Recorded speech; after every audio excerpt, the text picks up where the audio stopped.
Hi, and welcome to my digital citizenship lesson.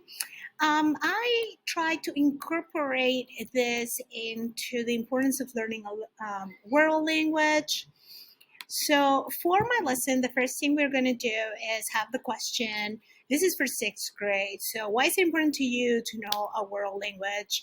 And they will be able to like write down their answers, and there's sixth graders, they're 11-year-olds, 10-year-olds. So they'll probably just type in whatever comes to mind, which is great because that will lead me to not only reading their points of view and talking about it, but also talking about like the language they use, how they present themselves in the couple sentences that they wrote there.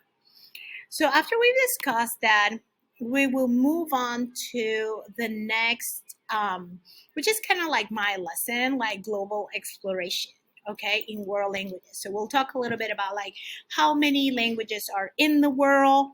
How many do we have in the United States approximately?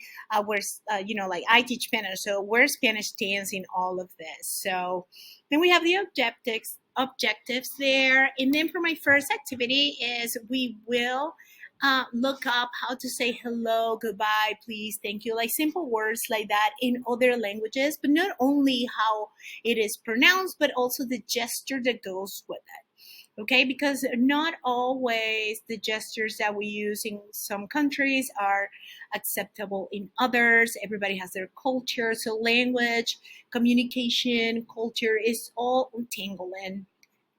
And we will also talk about like if anybody in the class speaks more than another language besides English, or if they have family that speaks another language besides English, or neighbors, or in their community.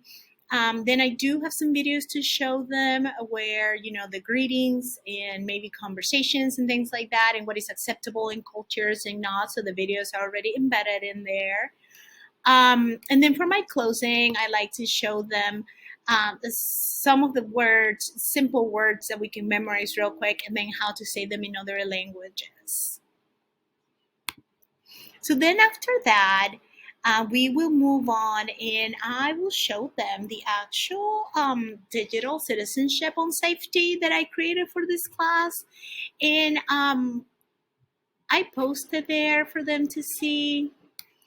And then this is a discussion because my question for them is, after you look at this and you read it, which one do you think that is the most important one for you? The one that is going to stick with you because you think that that is really important. So I want to know their opinion about it. Maybe I'm missing something and they want to add something to that. So they are welcome to do that. Right after this, and I didn't say this in the beginning, but this is a short lesson that takes me about like 2 days or so.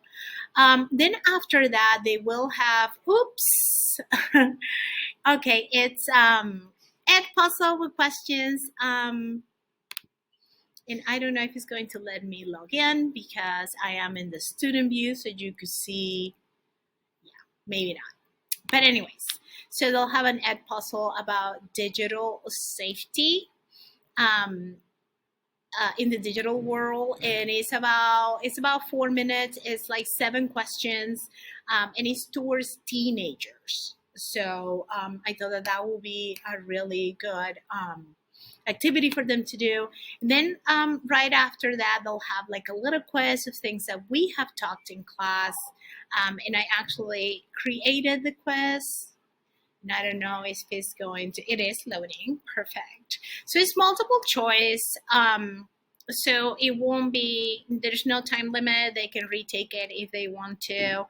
But that's how I will actually, let me leave my student view.